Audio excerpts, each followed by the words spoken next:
to Physiology Practical Lab number 3, which is based on the topic of decomposed and recompose of brain or eye images with the fast Fourier transform VI and reverse fast Fourier transform using LabVIEW software.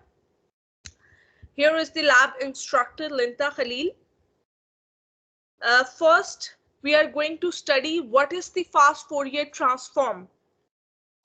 A Fourier transform basically converts a signal from the time domain to the frequency domain. It shows the signal spectral contact divide into discrete beams, basically frequency bands. The fast Fourier transform is commonly used to transform an image between the spatial and frequency domain. Plus, fast Fourier transform basically transform an image into frequency domain, unlike time frequency or wavelet transforms. Fast Fourier transform is basically the most important numerical algorithm of our lifetime. Why fast Fourier transform is the most central in this central part in this modern world. Basically, fast Fourier transform is used in different applications or for different purposes, such as data processing, data analysis, signal processing, or in images. And here we are going to study the fast Fourier transform basically used in image processing. And the Fourier transform is an important image processing tool which is used to decompose an image into sine and cosine components. The output of the transformation represents the image in the Fourier or frequency domain, while the input image in the spatial domain equivalent.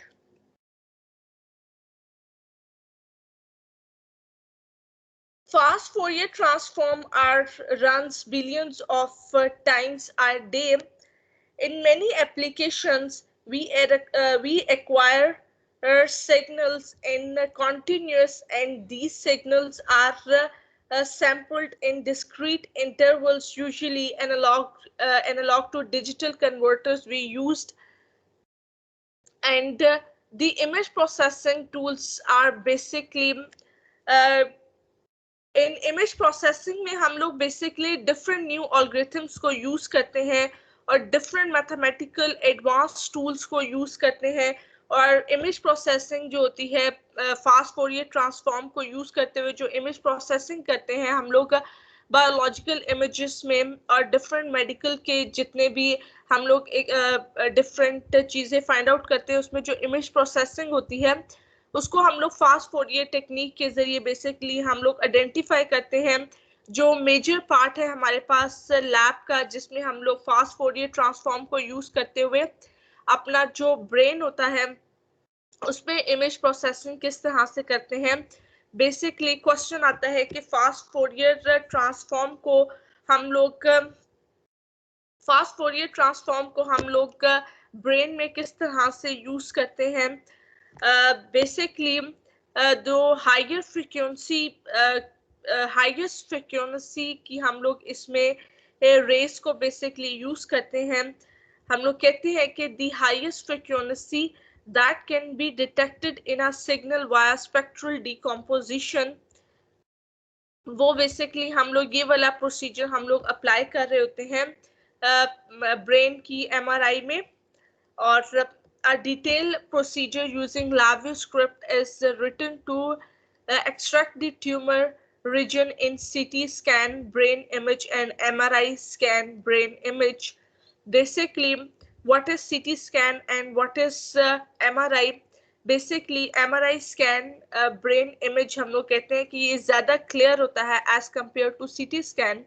MRI basically magnetic resonance images images एक चीज है जो कि basically body of the body uses a powerful magnetic field, radio waves, and a computer to produce the detailed pictures of the inside of your body. इसमें higher resonance की हम लोग basically rays use करते हैं और आपकी body का जो inside part होता है उसकी जो पिक्चर होती है उसका जो पिक्सल होता है बड़ा क्लियर करके हम लोग उसको पिक्चर को हम लोग एनालाइज करते हैं इसमें। और आपका जो सीटी स्कैन होता है वो कंप्यूटराइज्ड टोमोग्राफी बोलते हैं इसको।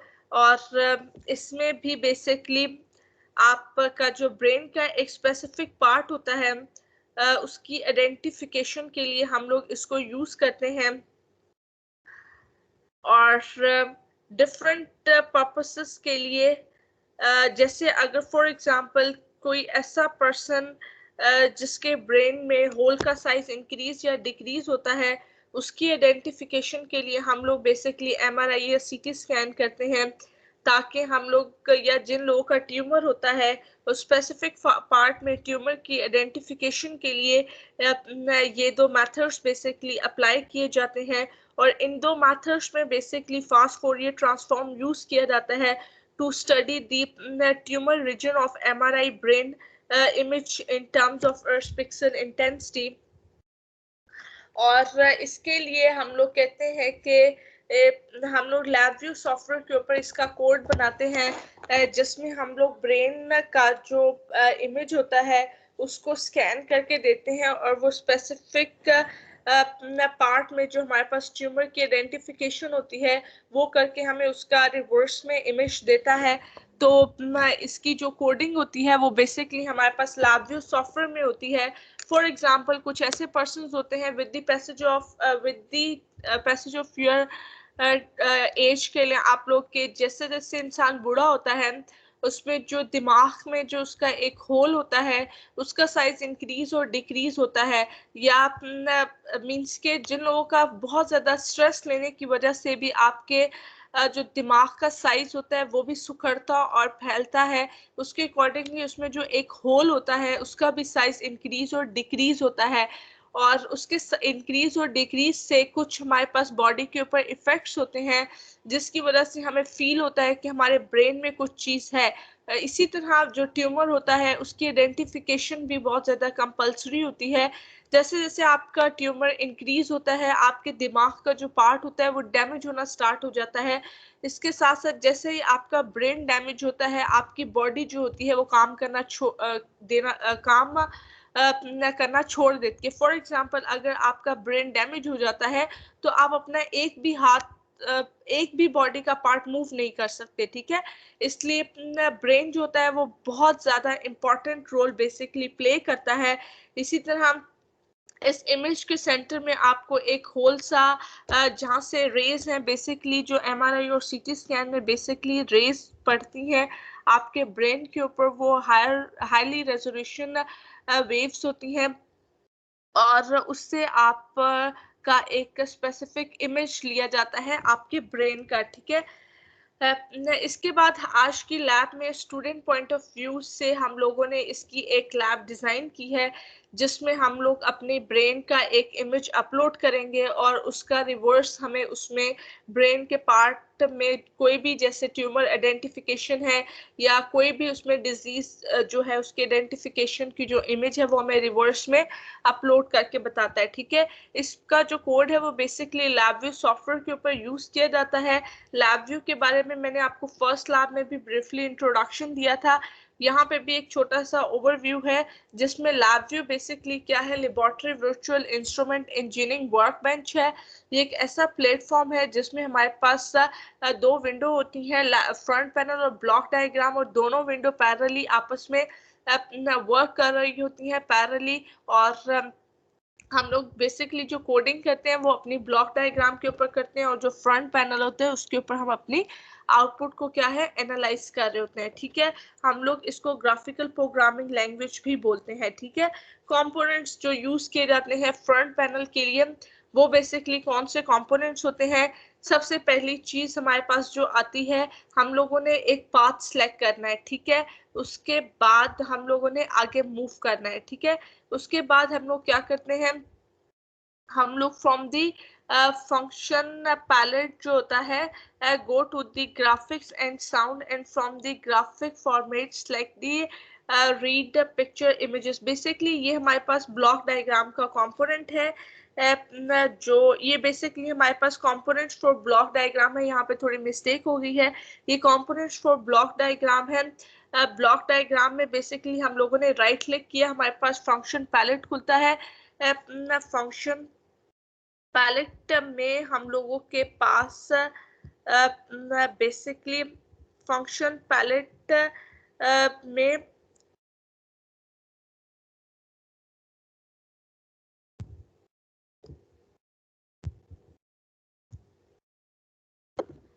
बेसिकली ये कंपोनेंट्स है हमारे पास ब्लॉक डायग्राम के।